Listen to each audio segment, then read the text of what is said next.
welcome to the show. It is said that he's screaming into the void, but he's come out fighting, and it's to his credit. Hudson, very much his own man, and he's planning to overhaul the Let's Talk About Football podcast. No, I'm not doing that. Sorry. You need to make that clear. No, that's not part of the master plan or anything like that. Just getting carried away there. No, honestly, don't read anything into that at all. I'm going to put Ryan on the mic for a second, actually, just for any new listeners. Well, if you are listening, you are new. I try to do one impression per show, but it can't be an A-lister or really even a B-lister, if we can help it. Now, I shouldn't have to say who that was kicking off the show, but I've got a feeling you'll know it anyway. Ryan, do you want to put us out of our misery? What? Sorry, I didn't tell him I was going to do this. The commentary to kick off the show, the intro. Who do you think that was? Don't know, a sort of generic football commentator. No. Well, are you describing me as that or the actual You know what? It doesn't matter. It was Jim Proudfoot. Look, I had a bit of a shock on the main show as regards to the listening figures for this show. But I've put it into perspective. This is all about the long game. This is like when you hear about how successful people were putting out chairs to their own shows in the early days. It's just something you have to go through. Look at Steve Jobs. He was a nobody at some point, and look where he is now. Apparently there's been a mistake through one of the previous episodes. It wasn't published or shared through social media. It's not my department. I think it may have been Jamie's, but I'm not pointing the finger at him, just implying, got the thumb pressed on the index finger. That was a gesture made famous by Tony Blair, actually.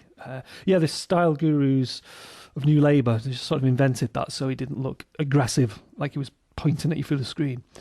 But yeah, we can all make mistakes. Sorry, not referring to the invasion of Iraq. I mean, Jamie's blunder at the weekend, last weekend. I don't know. Anyway, it's entirely forgivable. We all make mistakes. Well, for instance, do you remember the death of Nicola Bulley? Well, sorry, this sounds ominous, doesn't it? It wasn't me. Sorry, this is not the mistake. Okay, sorry, tie myself in knots here. Let me just make this clear. I did not murder Nicola Bulley. But what I did do is visit the scene of the incident, and I walked along the narrow stream of the River Wyre in search for potentially a dead body. I didn't find one, but merely days later, someone else did. So that just left me kicking myself that I didn't look a bit harder.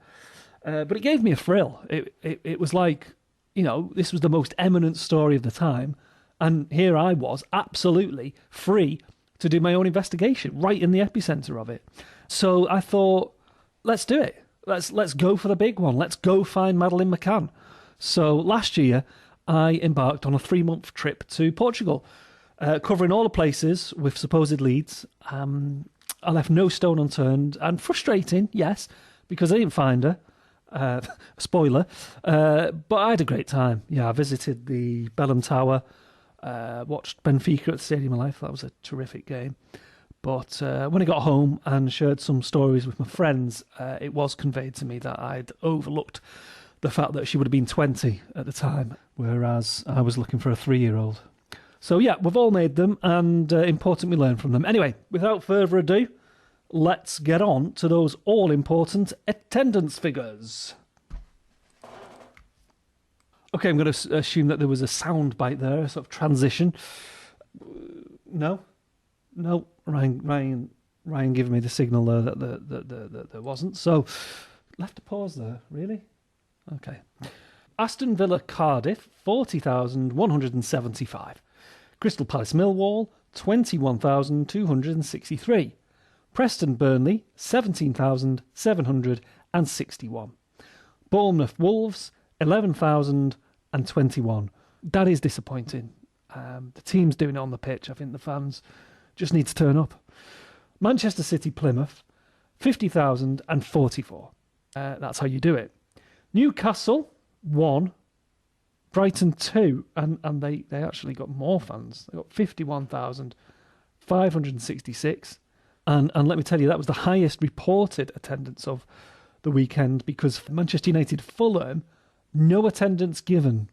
And here's an exclusive, thanks to modern technology, because they're still playing, as I record this, Nottingham Forest Ipswich, 29,171. And that is a first. Thank you. You're welcome.